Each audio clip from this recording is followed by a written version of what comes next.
Okay, hello and welcome to today's episode of the Product Angle Show. Happy New Year. It's the 12th day of January. Can we still say Happy New Year?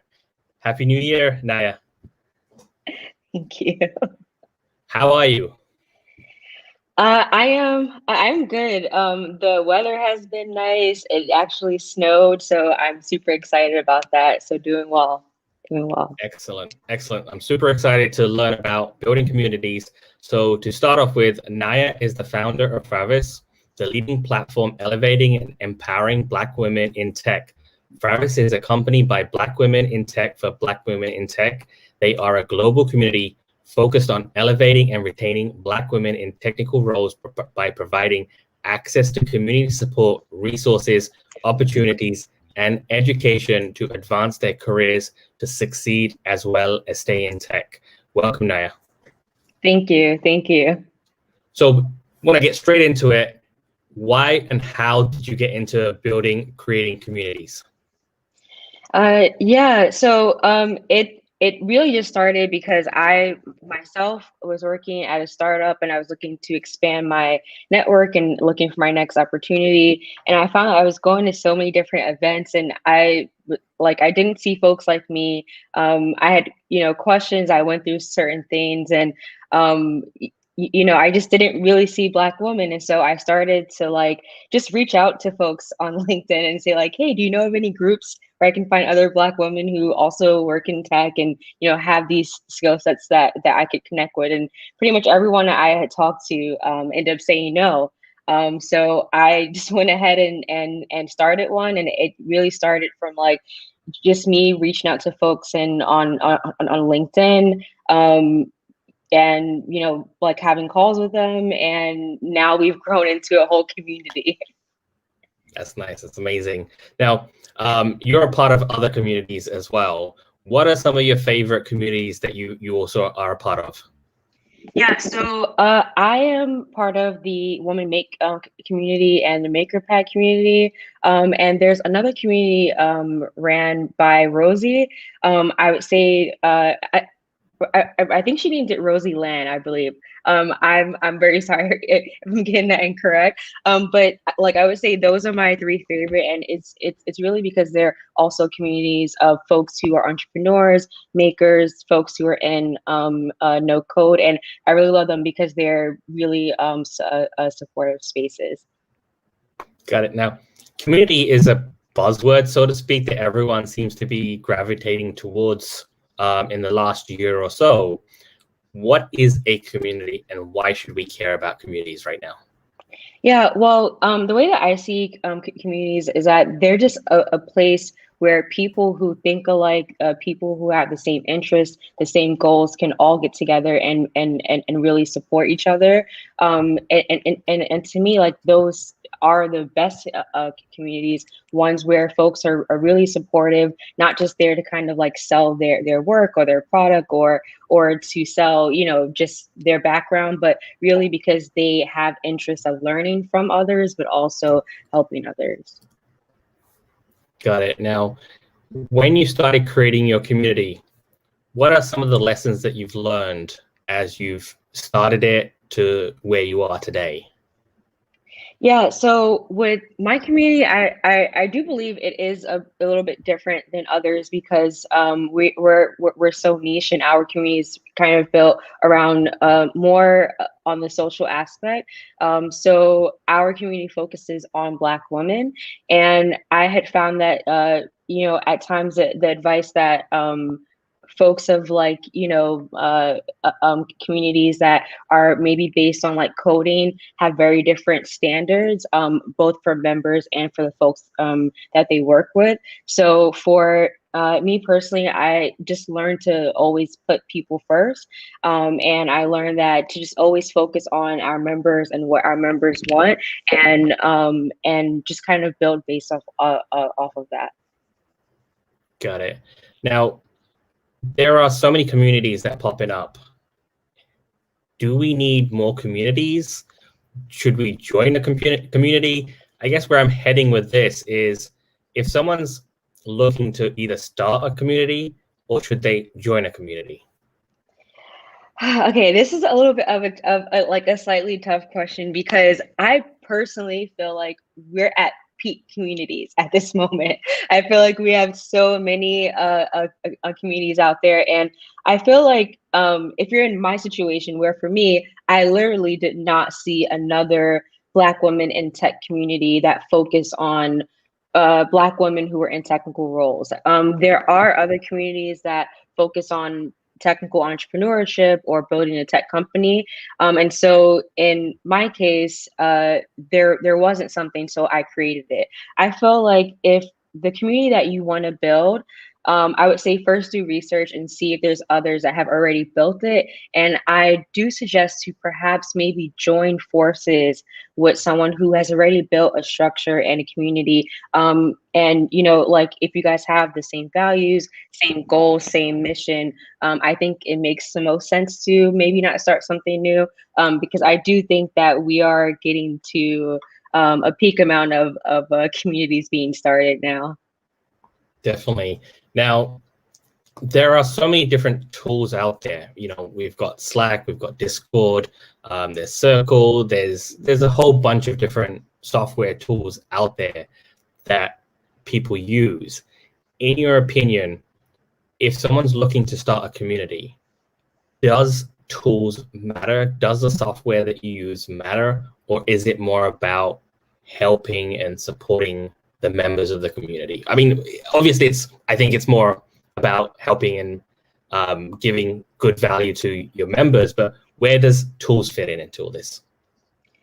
Yeah, so I would always say definitely starting out, don't focus on tools. I made this mistake. I did like my first year. I thought like the whole build it and they will come. Build out the whole structure. And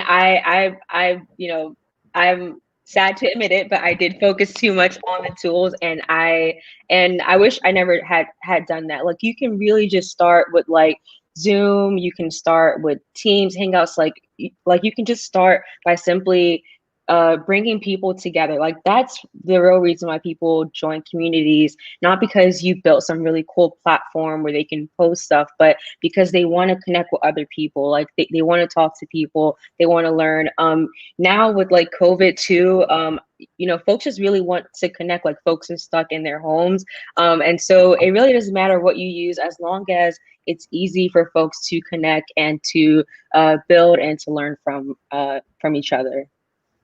Got it. Now, do people join communities for a specific period of time, in your opinion, where they're trying to accomplish whatever it is that the community offers, and then do they move on, or do you feel communities can be a long, relationship that could last years or more? Yeah, well, okay, I can speak in terms of like Frauvies, and I can talk about my own experience. So in our community, we have had folks that have been with us from the start, and they're still with us. We haven't seen too many folks leave. Like I would say in the past few years, I believe we only had two members that didn't stick around, and it was simply because they had left the technical field. But they still come and they join us from like from time to time. We have different like non-technical events. So like even though they've left, they still kind of like come back. But in my personal experience in other communities, I personally have always stuck around. I feel like when you are part of a community, like you build true connections with people, and you build like connections with them outside of the community, where perhaps like not in COVID times, but you might like go to their house for like dinner, or like you might meet their kids, and so you really become integrated with the community. So I mean, I think it's kind of like odd if like someone joins a community and then like leaves after they got what they want from it, because it just shows where your interest stands. Got it. Now, one of the skills I think that you have learned building a community is sales. You have to sell your community to members to get members, but also you have to sell to get sponsorships or other revenue streams into the community. So could you talk a little bit about your experience growing your community in terms of sales, finding new members, but potentially going after sponsorships and brand deals as well. Yeah, so this is another part where we take a more ethical stance. So um, I always say this to like both our members and to folks that we work with. Like we put our members' interests and their safety and their learning first. And so for us, because we help our members learn skills and work at companies that we believe are diverse. On the company side, like we do put our companies through a process to make sure they have great interest. Like, so I'll give one example. So like we don't let folks post on our job board if they have, you know, like if they've had many bad stories of like mistreating people of color or like Black people, or you know, if I go on Glassdoor and I see that there's really bad things said about the culture or the managers or the like CEO, then we just won't work with them. That has been a little bit hard to do. And on this like sell side though, we've also actually built like really great relationships, because we've had some companies who see our process and they know that we are all about our members, and that you know, and they've stuck with us. Like, you know, we've had folks who maybe wanted to sponsor us for like 1 month or like 2 months, and then they loved working with us because they loved our mission and they love how we treat our members, and so they've stayed with us. On the member side, it's the same thing.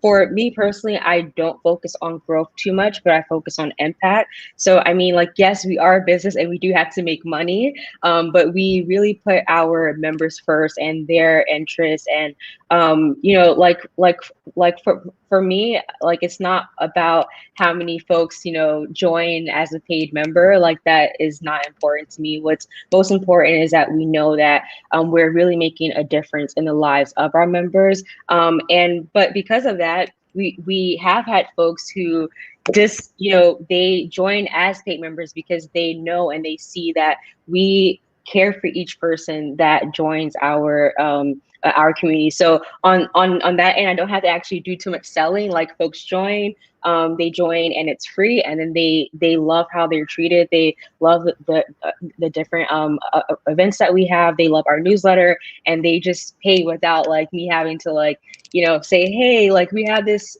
paid membership. Do you want to join? It's like $50, and like I don't have to do that ever. So that is like really great.